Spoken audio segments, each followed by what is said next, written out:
السلام عليكم كورنا هدي الروبك جبي أهم بلا تشوتشيو حالكو سيدو نقن كرا بيها إيا روبكوبا waxa ay il muhiim ah u yihiin dhammaan xayawaanada ku nool meeraha loo yaqaano eerad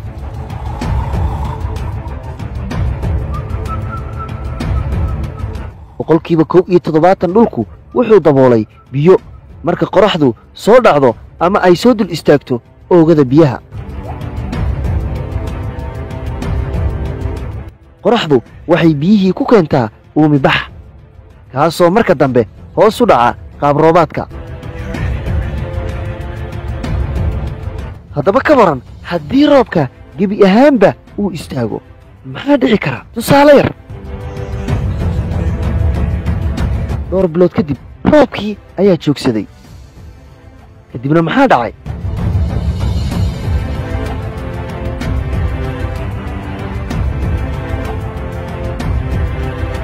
geedaha iyo dooguba way wada dhiman doonaan isla marka ay taasi dhacdo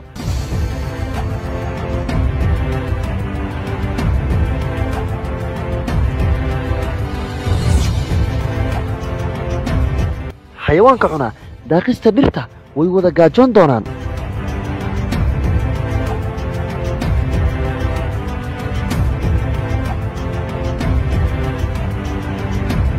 noocyadoodanna waxay bilaabi doonaan in ay baktiyaan oo ay dhintaan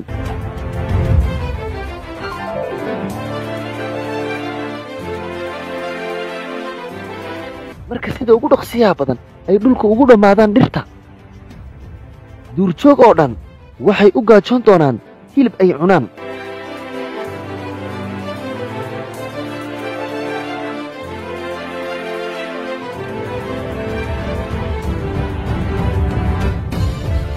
haddana waa la baabi'i doonaa maadaama aysan jiri doonin khudaar iyo hilib la cuno